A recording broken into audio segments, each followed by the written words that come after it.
नमस्कार दोस्तों, मैं संजीव कुमार वर्मा सहआचार्य एसपीसी गवर्नमेंट कॉलेज अजमेर से आप लोगों से मुखातिब हूँ। हम बीए पार्ट फर्स्ट राजस्थान के भूगोल में जो पिछली कक्षा में चर्चा कर रहे थे जल संसाधनों के बारे में, उसी क्रम को आगे बढ़ाते हुए आज हम राजस्थान में सिंचाई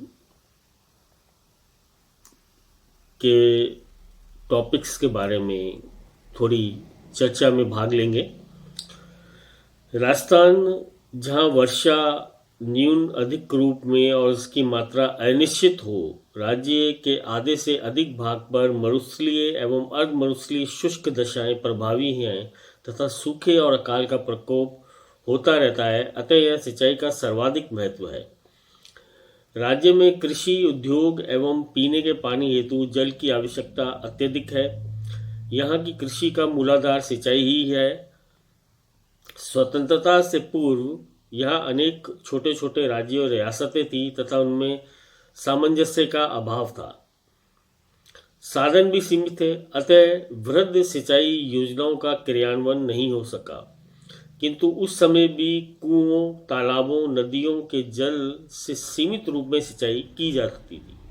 उस समय भी कतिपय राज्यों में तालाबों, झीलों से नहरें निकालकर सिंचाई की व्यवस्था की जाती थी, किंतु उसका स्वरूप व्यापक नहीं था। इस दिशा में सर्वाधिक महत्वपूर्ण कदम बीकानेर के महाराजा गंगा सिंह ने 1927 में गंग नहर का निर्माण करवाकर उठाया।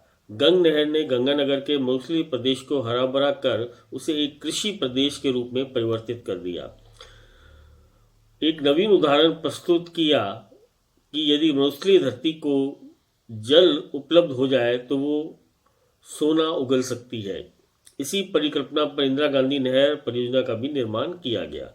स्वतंत्रता के पश्चात राज्य में सिंचाई सुविधाओं के विस्तार पर अत्यधिक ध्यान दिया गया। फलस्वरूप सिंचाई के क्षेत्र में पर्याप्त विकास हुआ। राजस्थान में सिंचाई के प्रमुख साधन हैं नहरें, तालाब, कुएं और नलकूप। राज्य में विभिन्न साधनों द्वारा सिंचित क्षेत्रों की प्रगति इस प्रकार से है। नहरें वर्ष 2000 में 16-17 में 32.19 लाख हेक्टेयर भूमि को संचित कर रही थी। तालाब 1.05 लाख हेक्टेयर भूमि को सिंचित कर रहे थे।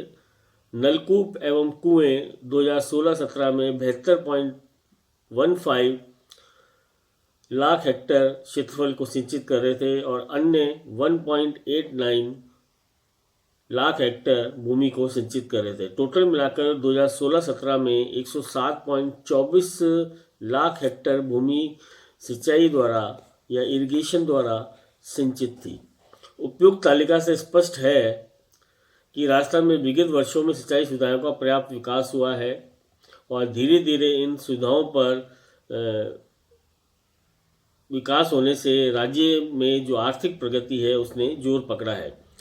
राज्य में सर्वाधिक सिंचित क्षेत्र गंगानगर जिले में लगभग 6 लाख हेक्टेयर है। इसके पश्चात क्रमशः अलवर, जयपुर, हनुमानगढ़, भरतपुर, सीकर, झुंझुनू, कोटा, बूंदी, टोंक और बीकानेर जिलों का स्थान आता है। विभिन्न स्रोतों से सिंचित क्षेत्रों में जिलेवार अत्यधिक भिन्नता पाई जाती है। नहरों से सिंचित क्षेत्रों की प्रधानता गंगानगर, हनुमानगढ़, बीकानेर, बांसवाड़ा, बारां, जैसलमेर, टोंक, कोटा आदि जिलों में है। नलकूप एवं कुओं द्वारा सिंचित सीकर, झुंझुनू, अलवर, बारां, भरतपुर, चित्तौड़गढ़, दौसा, धौलपुर, झालावाड़, कोटा जिलों में है, जबकि भीलवाड़ा जिले में तालाब की सिंचाई के रूप में जिला प्रमुखता रखता है। राजस्थान में सिंचाई के जो स्रोत हैं, सोर्सेज ऑफ इरिगेशन, वो इस प्रकार हैं। पहला, कुएं एवं नलकूप। राजस्थान में कुएं परंपरागत सिंचाई के साधन हैं जिनसे विभिन्न प्रकार के जिससे विभिन्न प्रकार के मानवीय एवं पशु साधनों द्वारा जल निकालकर सिंचाई की जाती रही है और आज भी की जाती है। आज गहराई से जल प्राप्त करने हेतु अनेक क्षेत्रों में नलकूपों, ट्यूबवेल्स का प्रयोग किया जाता है। संपूर्ण रूप से कुओं एवं नलकूपों से राज्य के कुल सिंचित प्रदेश के लगभग 7% भाग पर सिंचाई होती है। अतः स्पष्ट है कि राज्य में ये सिंचाई का प्रधान साधन है। कुओं द्वारा सिंचाई उन प्रदेशों में अधिक सफल होती है जहां भूमि पर जल स्तर की गहराई कम है, जैसे भरतपुर, अलवर, उदयपुर, अजमेर में जल स्तर 6 से 12 मीटर की गहराई पर है। इसी प्रकार जयपुर, दौसा, सवाई माधोपुर, भीलवाड़ा, चित्तौड़गढ़, बांसवाड़ा, डूंगरपुर, कोटा, झालावाड़, बूंदी, बारा, टोंक में भी जल स्तर 10 से 18 मीटर के मध्य ही मिल जाता है। किंतु दूसरी ओर पश्चिमी राजस्थान में अधिकांशतः जल स्तर 50 मीटर एवं उससे अधिक गहराई पर होने के कारण केवल कुओं का जल ही पीने के पानी हेतु प्रयुक्त किया जाता है। जिन क्षेत्रों में जल स्तर नीचे है वह नलकूपों का प्रचलन अधिक हो रहा है, जिसमें भूमि में छिद्र बनाकर पाइप द्वारा पंप कर पानी विद्युत मीटर से तीव्र गति से बाहर निकाला जाता है, जिसका उपयोग सिंचाई में किया जा रहा है। नलकूपों के विकास से राज्य के विभिन्न भागों में सिंचाई एवं पेयजल उपलब्ध होने लगा है और राज्य में कुओं, विशेषकर नलकूपों द्वारा सिंचाई क्षेत्र में निरंतर वृद्धि हो रही है। इस दिशा में राज्य सरकार अत्यधिक सहायता कर रही है। राज्य में नलकूप के विकास हेतु न केवल राज्य के जल संसाधनों का सर्वेक्षण कराया गया, अपितु अनेक योजनाओं के माध्यम से किसानों को ऋण प्रदान किया गया है तथा तकनीकी सहायता भी दी गई है। जल निगम इस दिशा में महत्वपूर्ण कार्य कर रहा है। सामुदायिक नलकूप योजना में 50% तक अनुदान प्रदान कर नलकूप लगाने का प्रावधान है। नहरों द्वारा सिंचित क्षेत्रों में जल स्तर उच्च हो गया है, नलकूपों का विस्तार किया जा रहा है, किंतु भूजल के इस अतिशय शोषण से प्रदेश में भूजल स्तर नीचा होता जा रहा है तथा चिंता का एक विषय है, जिसके प्रति हमें सचेत रहने की आवश्यकता है। दूसरा जो सिंचाई का साधन है वो कहलाता है तालाब। राजस्थान में तालाबों से सिंचाई का प्रचलन प्राचीन है। वर्षा के जल को निचले गर्त में एक सिरे पर बांध अथवा दीवार बनाकर एकत्र कर लिया जाता है। कहीं कहीं प्राकृतिक गर्तों में पानी एकत्र हो जाने पर भी वे सतह तालाब का रूप ले लेते हैं, जबकि अन्य में एक अवरोधक बनाकर वर्षा काल में बहकर आने वाले पानी को एकत्र कर लिया जाता है और उनसे नहरें निकालकर सिंचाई की जाती है। तालाब क्षेत्र की खुदाई कर यदि गहरा कर दिया जाता है तो उसमें वर्ष भर पानी भरा रहता है, किंतु अधिकांश तालाबों में वर्षा काल उसके 4-5 माह तक का ही जल उपलब्ध होता है। तालाबों के निर्माण एवं जल ग्रहण हेतु सर्वाधिक उपयुक्त स्थान वह होते हैं जहाँ भूमि का तल पथरीला हो, 3 या चारों ओर उच्च भूमि हो अथवा पहाड़ियाँ हो और भूमि में जल रिसाव न हो। इस प्रकार की भौगोलिक दशाएं राजस्थान के दक्षिणी और दक्षिणी पूर्वी भाग में होने के कारण यहाँ पर तालाबों की संख्या अधिक है। इस प्रदेश में भूमि पथरीली है तथा वर्षा की अपेक्षाकृत मात्रा भी अधिक है। राजस्थान में लगभग 450 छोटे बड़े जलाशय हैं, जिनमें लगभग 2 लाख हेक्टेयर भूमि पर सिंचाई होती है।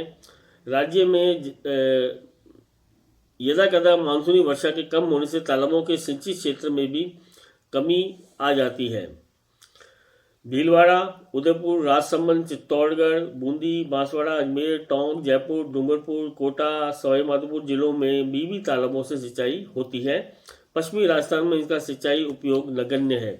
राज्य में प्रमुख जलाशय जयसमंद, पिछोला, फतेह सागर, उदय सागर उदयपुर में, राजसमंद जिले में, नाहर सागर, उमेश सागर, रवानी, मेजा, सरेनी, अरवार भीलवाड़ा जिले में, सराज संबंध, हिमवास, खरड़ा, मुथाना पाली जिले में, पार्वती, बारेठा, सीकरी भरतपुर जिले में, एडवर्ड सागर, बिल्यान डूंगरपुर जिले में, भोपाल सागर, कपासन, हिंडोली, गाडोली, मुरलिया, बोड़ा चित्तौड़गढ़ जिले में। राजस्थान के प्रत्येक जिले में तालाब है, किंतु सिंचाई के लिए उपयोगिता सीमित है।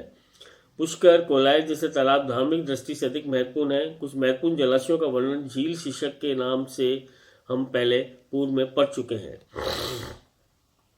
तीसरे प्रकार के जो स्रोत हैं, सोर्सेज हैं, वो कहलाते हैं नहरें। नहरें राजस्थान में सिंचाई का प्रमुख साधन है। राज्य की नदियों से नहरें निकालकर तथा निकटवर्ती राज्यों की नदियों का जल नहरों के माध्यम से सिंचाई के उपयोग में लिया जाता है। स्वतंत्रता से पूर्व बांधों का निर्माण न होने के कारण नहरों द्वारा सिंचाई अति सीमित थी। कतिपय झीलों, तालाबों एवं नदियों से छोटी छोटी नालियां निकालकर खेतों के निकट के क्षेत्रों में पानी दिया जाता है।